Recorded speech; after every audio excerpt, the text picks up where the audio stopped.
Más o menos resumiendo un poquitín, desde un punto de vista clínico, cuando nosotros tenemos pacientes con pirosis, como muy bien ha dicho el doctor Shiffrin, nos podemos encontrar con pacientes que tienen reflujo, los hay que tienen reflujo y este reflujo produce los síntomas, los hay que tienen reflujo y que este reflujo puede pasar desapercibido, por ejemplo, pacientes con mucho reflujo nocturno que no notan nada.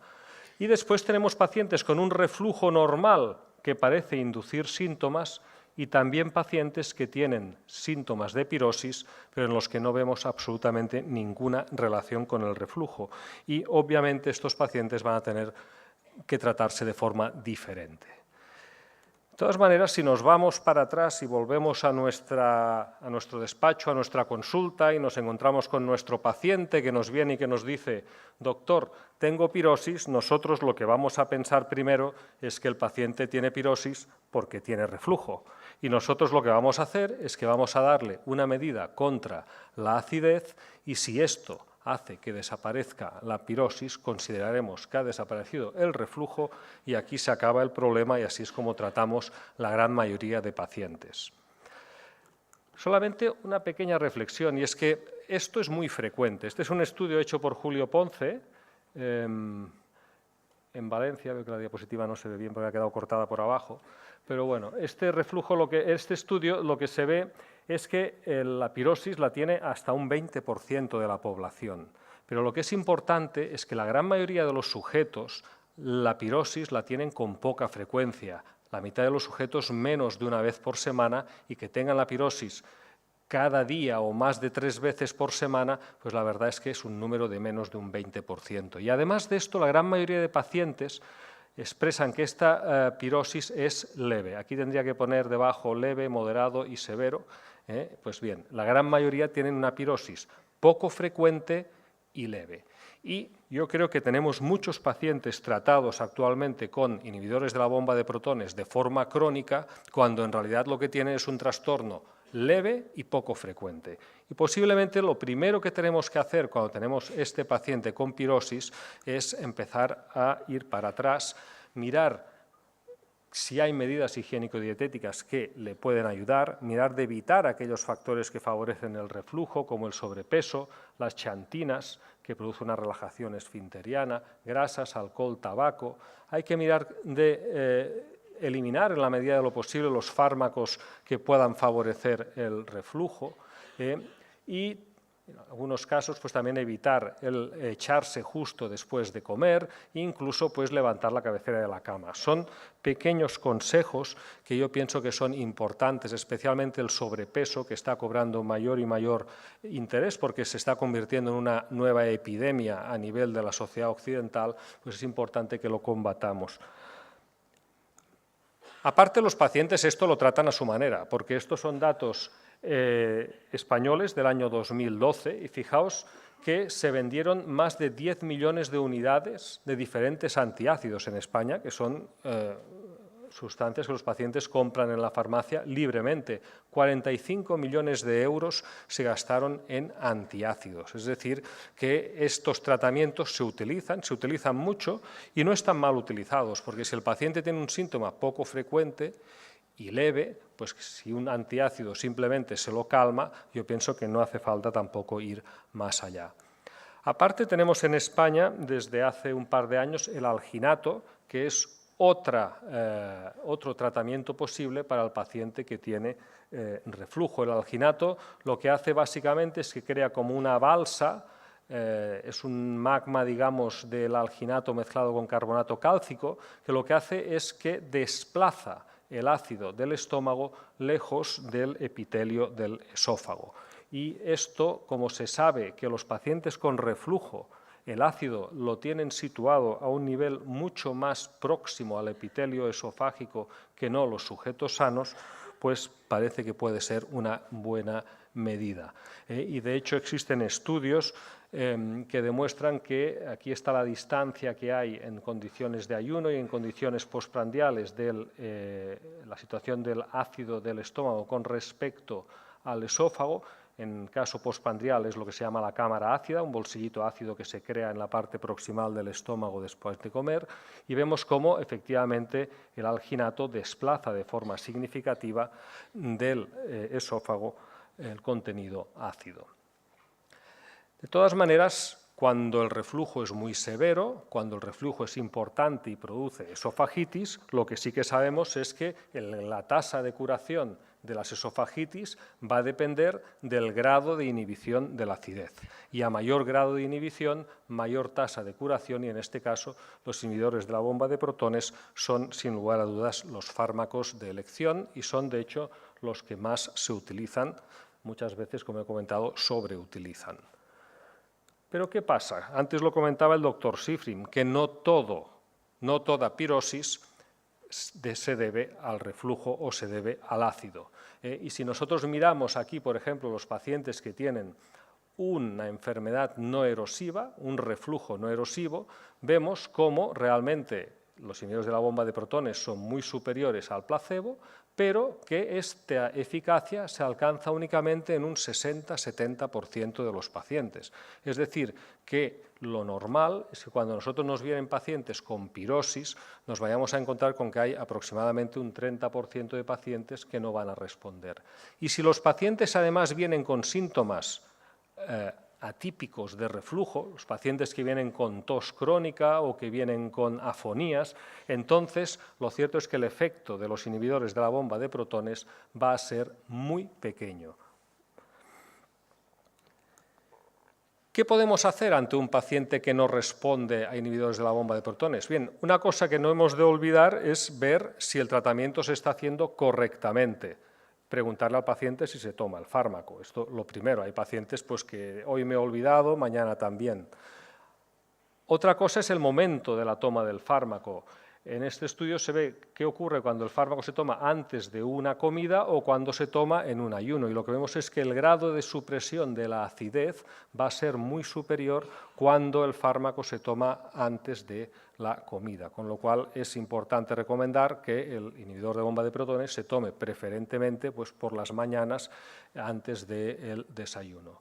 En este otro estudio, pacientes que estaban tratados con lansoprazol 30 miligramos una vez al día, que no respondían a este tratamiento, fueron o bien randomizados a una dosis doble del mismo inhibidor de la bomba de protones o a esomeprazol, otro inhibidor de la bomba de protones. Y lo cierto es que en ambos casos se produjo una mejoría en un porcentaje importante de pacientes. Es decir, que la estrategia de doblar la dosis o de cambiar de fármaco pueden ser dos estrategias útiles.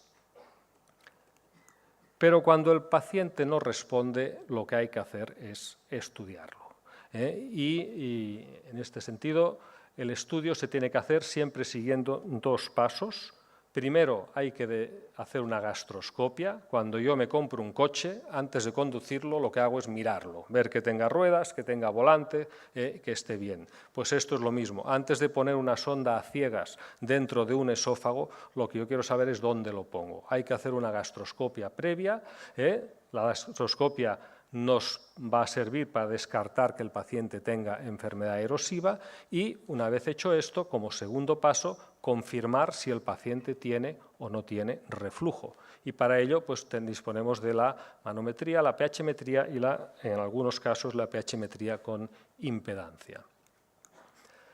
Cuando nosotros hagamos este estudio, sabremos en cuál de estas cuatro situaciones nos encontramos. Nos encontramos en un paciente que tiene un reflujo ácido que le está produciendo la pirosis, o nos encontramos en un paciente que tiene un reflujo normal, el que tenemos todos cada día, pero que este reflujo el paciente lo está percibiendo, o bien nos encontramos con un paciente que no tiene absolutamente nada que ver su pirosis con el reflujo, lo que llamamos una pirosis funcional, es decir, una pirosis que no tiene ninguna relación con ningún reflujo, ni fisiológico ni no fisiológico. Si nos encontramos con la situación de arriba, que el paciente tiene reflujo, lo que vamos a intentar hacer es tratar mejor este reflujo. Es decir, una posibilidad para tratar mejor el reflujo puede ser combinar, hacer un tratamiento de combinación. Este es un estudio pequeño, como veis, solamente en 30 y 35 pacientes, pacientes que no respondían a inhibidores de la bomba de protones, a pesar de tener reflujo, en los que la combinación de un alginato que tiene un mecanismo de actuación diferente que la inhibición de la acidez junto con un inhibidor de la bomba de protones, pues parece que producía una cierta mejoría con respecto a los pacientes que siguieron únicamente con IBP. Otra posibilidad es intentar inhibir estas relajaciones del esfínter esofágico inferior que favorecen el reflujo. Y en este sentido existe un fármaco comercializado en España que es el baclofeno. El baclofeno se utiliza en sí para la espasticidad, pero es un fármaco que actúa sobre los receptores GABA, que son los implicados en estas relajaciones transitorias del esfínter. Y como podemos ver tanto en pacientes con reflujo como en controles sanos, el baclofeno disminuyó tanto el número de episodios de reflujo como el tiempo en que el esófago estaba expuesto al ácido, cosa que no ocurrió cuando estos sujetos fueron tratados con placebo. Es decir, que ante un paciente que no nos responde a un inhibidor de la bomba de protones, a un tratamiento convencional y en el que constatamos que efectivamente sigue teniendo reflujo a pesar del tratamiento, esta puede ser una opción terapéutica a considerar. Y no tenemos que olvidar tampoco que la cirugía antirreflujo sigue existiendo y que se están desarrollando tratamientos endoscópicos e incluso de electroestimulación que quizás en un futuro puedan ser útiles. Este es, por ejemplo, un Gastroenterology de este año, en el cual lo que mostraban era que la fundoplicatura transoral tenía un efecto sobre, no solamente sobre la pirosis, sino también muy importante sobre la regurgitación, que era pues relevante, similar a los pacientes que les hizo una intervención sham y se les trató con inhibidores de la bomba de protones. Bien, ¿qué ocurre cuando nosotros nos encontramos con que los pacientes no tienen reflujo? Les hacemos el test, la pHmetría o la pHmetría con impedancia, y no vemos que haya reflujo. Hay pocos estudios, poquísimos hechos sobre el tratamiento de estos pacientes. Este es un metaanálisis publicado este año, en el cual, si veis, tenemos el efecto de antidepresivos en pacientes con síntomas típicos de reflujo, es decir, básicamente pirosis y regurgitación. Y vemos como el citalopram y fluoxetina, es decir, inhibidores de la recaptación de serotonina, se mostraron superiores al placebo en el tratamiento de estos pacientes. Aquí eran pacientes con esófago hipersensible y pacientes con un reflujo refractario a IBP. Sin embargo, no se observó efecto de los fármacos antidepresivos tricíclicos. Así pues, hay pocos datos, pero parece que en estos pacientes que tienen un reflujo, o sea, una pirosis, no relacionada con el reflujo, esta podría ser una aproximación. Y simplemente, pues para concluir, resumiendo un poquitín desde un punto de vista muy práctico cómo podemos manejar a los pacientes que vienen con pirosis, hemos de diferenciar los pacientes que tienen reflujo de los que no la tienen. Los que tienen reflujo, tratamiento con antiácidos y alginato va a ser suficiente en la gran mayoría de ellos.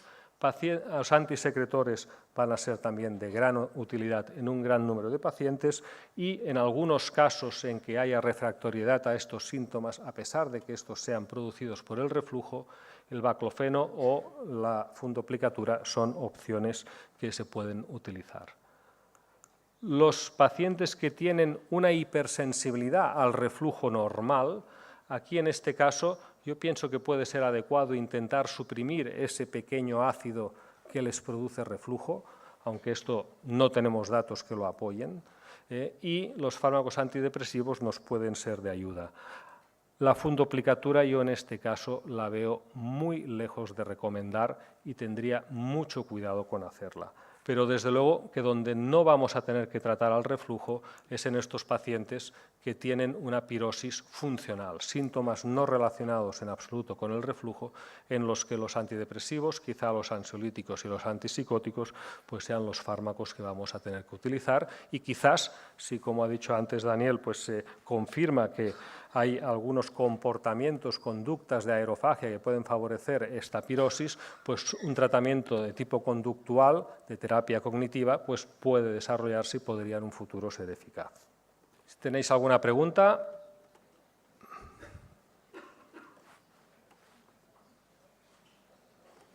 Sí, adelante.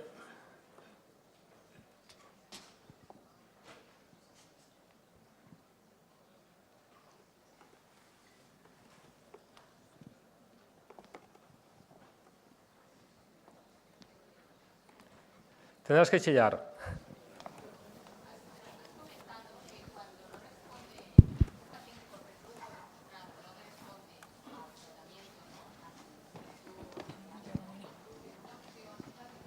Aquí. No sé, yo siempre tenía la idea de que el paciente que no responde al tratamiento farmacológico tampoco va a responder a la cirugía. No. Yo lo tenía Sí, es importante que hagas esta pregunta porque estoy totalmente de acuerdo contigo. No era esta la idea que tenía.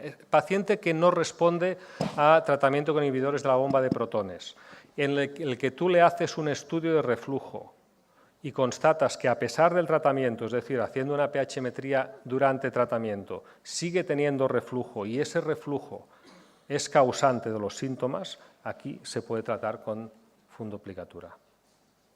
Pero solamente en caso de que tú constates que durante el tratamiento está persistiendo el reflujo, que muchas veces en este caso será reflujo no ácido. Aproximadamente se calcula que un 35% de los pacientes que no responden a tratamiento con inhibidores de la bomba de protones tienen reflujo asociado a síntomas, pero reflujo no ácido asociado a síntomas. Jordi, aquí hay una pregunta. ¿Y los procinéticos qué papel juegan en todo esto? ¿Ninguno? Yo creo que no. Los procinéticos, la única cosa que yo me puedo imaginar es que posiblemente nos ayuden en el vaciamiento gástrico y tampoco tenemos procinéticos extremadamente efectivos hoy en día. Desde que desapareció la cisaprida, la verdad es que nos hemos quedado bastante huérfanos de procinéticos. Con lo cual, hoy en día, los que tenemos en España, que son la cinitaprida o la domperidona, pues son más antieméticos, diría yo, que no procinéticos. La verdad es que estudios con estos fármacos sobre el reflujo no hay. Los que hay son con cinitaprida y la efectividad es muy baja. Te quería preguntar, en caso de reflujo biliar, ¿qué tratamiento aconsejas dar en estos momentos? Bueno, el reflujo biliar es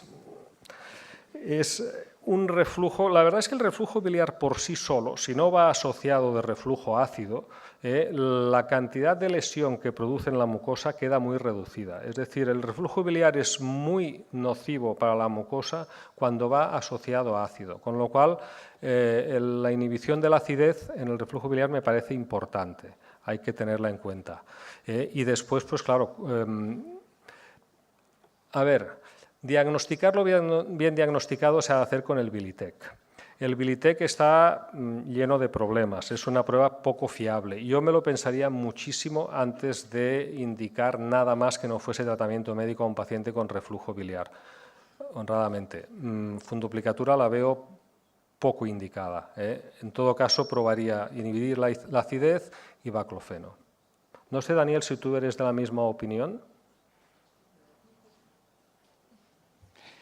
El reflujo biliar importante es en los pacientes que fueron sometidos a cirugía.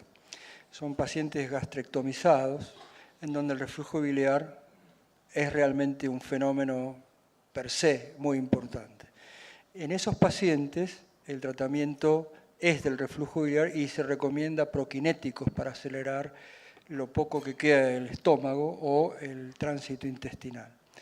En los pacientes con estoy de acuerdo con lo que tú dices, que el reflujo biliar en presencia de ácido, lo que caracteriza es el daño mucoso por esta combinación, que con un buen tratamiento antiácido, la bilis per se no es tan dañina, pero también es útil acelerar el vaciamiento gástrico. Entonces, en estos pacientes, el uso de eritromicina u otros proquinéticos para acelerar el vaciamiento gástrico está indicado y está publicado.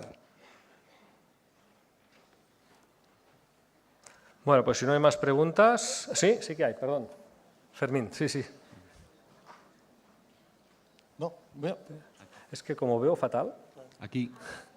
Vale, vale. Yo quería preguntar, aquí al final, al fondo, Bueno, da igual, ya te oigo. quería preguntar si los anti-H2 siguen teniendo algún papel en el tratamiento del reflujo hoy en día. ¿Los? Anti-H2. Bueno, a ver, podrían tenerlo, ¿por qué no? O sea, si un paciente responde a anti-H2, pues es una inhibición menor de la acidez. Se usan poquísimo, yo creo que se usan muy poco. Yo lo reservaría para aquellos pacientes pues, que por el motivo que fuera no pueden tomar inhibidores de la bomba de protones. No, muy brevemente, y quizás enganchando con la sesión que viene después, decías indicación de endoscopia, paciente que no responde a inhibidor de bomba de protones, a veces con síntomas atípicos, justamente decías para descartar esofagitis erosiva sin duda, pero yo creo que se debe de tomar biopsia en ese caso para ver que no sea una esofagitis eosinofílica con síntomas que remedan un reflujo. Sí, sí. A ver, no, el síntoma típico de la esofagitis eosinofílica es la impactación, sin lugar a dudas, pero lo que sabemos es que hay muchos casos de eosinofilia que tiene otro tipo de síntomas y después también es cierto que hay pacientes que lo que tienen es un reflujo que produce eosinofilia, es decir, que si bien está bien tomar las biopsias, no olvidar que muchas veces si hacemos biopsias a un reflujo nos va a salir un incremento de eosinófilos que va a responder a inhibidores de la bomba de protones. No necesariamente este paciente necesita tratamiento con esteroides. Vamos a poner un caso clínico. Caso clínico que seguro que todos conocéis. Es el vecino del piso que nos encontramos por la escalera. Es un chaval de 28 años sin antecedentes de interés, que fuma un paquete de cigarrillos al día, sale el fin de semana y bebe algo de alcohol y que nos dice que presenta pirosis retroesternal, sobre todo nocturna, a veces pues incluso regurgitación ácida que le obliga a levantarse. Estos síntomas se producen principalmente durante el fin de semana, es decir, 1 o 2 días por semana, y calman momentáneamente si se toma un antiácido que le ha dado su madre, pero reaparecen al cabo de un rato. El paciente va a ver al médico y el médico hace lo que hace el médico. Dice, ¿usted qué le pasa? Que tengo ardores. Pues tómese inhibidor de la bomba de protones. Y así lo hace. Se le aconseja al paciente un tratamiento con omeprazol, 20 miligramos, por la noche antes de acostarse, porque es cuando tiene él sus síntomas. Y después de 4 semanas de tratamiento, el paciente refiere muy leve mejoría. Persiste con pirosis nocturna y algún episodio de regurgitación que lo despierta. Y aquí hacemos la primera pregunta a la sala. ¿Qué hacemos ahora con este chico que está tomando omeprazol 20 miligramos por la noche desde hace 4 semanas y no mejora? Podéis votar, tenéis unos botones allí, 1, 2, 3, 4, 5 o ABCD, es lo mismo.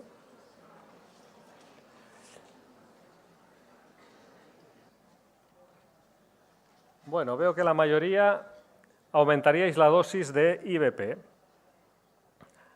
Hay algunos que cambiarían el momento de la toma y otros que añadirían alginato, o ya un 47 que irían directamente a la gastroscopia. Vamos a ver, veo que la mayoría os habéis leído las guías, porque es lo que dicen, hay que doblar la dosis de IVP al paciente que no responde.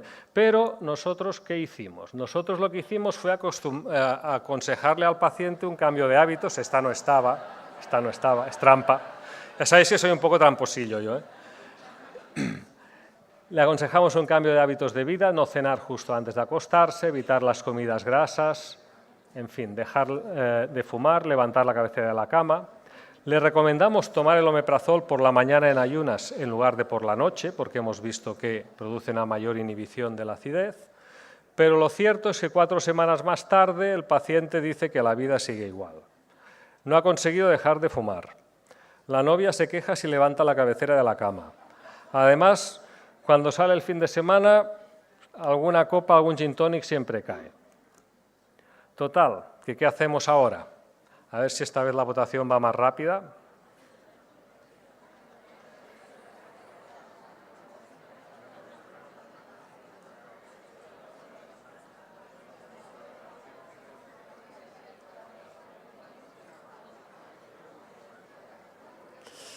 Bueno, ahora ya, es decir, si no la doblo antes, la doblo ahora, ¿no? Lógicamente.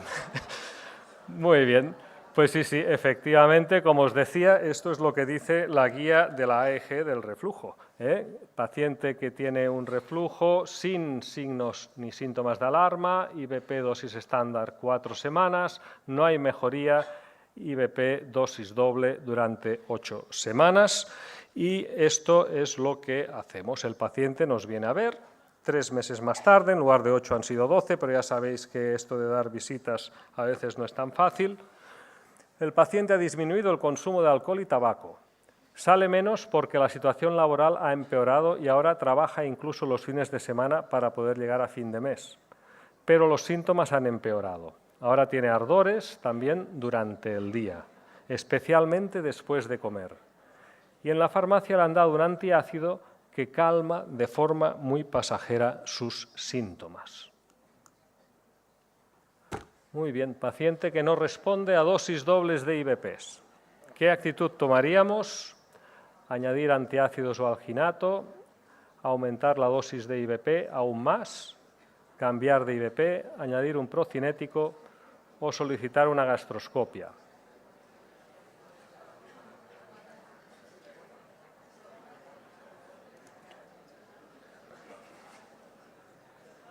Solicitar una gastroscopia, bien.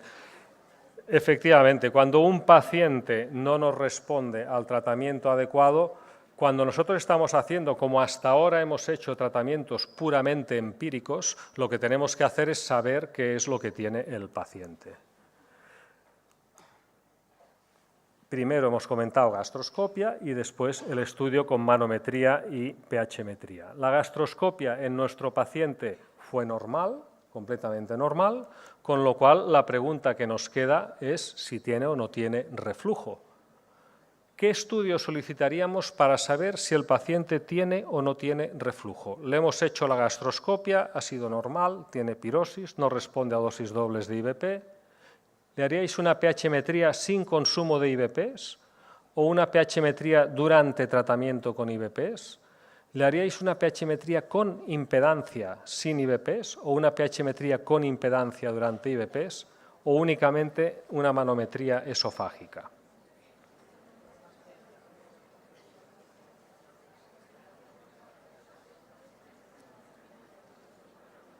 Aquí está la cosa más igualada, pH-metría sin consumo, pH-metría durante tratamiento. Gana la pH-metría o la impedancia sin consumo, pero la pH-metría con impedancia durante el tratamiento no está mal, 44. Daniel, ¿qué tenemos que hacer en una circunstancia como esta? ¿Qué sería lo más adecuado? Yo creo que en un paciente joven, de 28 años, que hay que tener en cuenta que es un joven, muy joven, y que no tiene diagnóstico de enfermedad por reflujo hecha, la pregunta es si tiene reflujo ácido. ¿Y por qué? Sí tiene enfermedad por reflujo ácido, para empezar. Y yo haría simplemente una pH-metría sin consumo de IVPs. ¿Por qué? Porque dejaría la pH-metría con impedancia, con consumo de IVPs, para un paciente en donde sospecho que puede haber síntomas asociados al reflujo no ácido. Pero en este paciente yo no sospecho eso, entonces haría simplemente una pH-metría convencional sin consumo de IVPs. Yo creo que volviendo un poquitín también a la pregunta que antes hacíais, ¿no? O sea, la pH-metría y la pH con impedancia se pueden hacer con o sin inhibidores de la bomba de protones. Depende de la pregunta que tengamos. Si nosotros sabemos certeramente que el paciente tiene reflujo, por ejemplo, si este paciente en la gastroscopia hubiese tenido una esofagitis, le hubiésemos hecho la prueba con tratamiento, porque ya sabemos que tiene reflujo.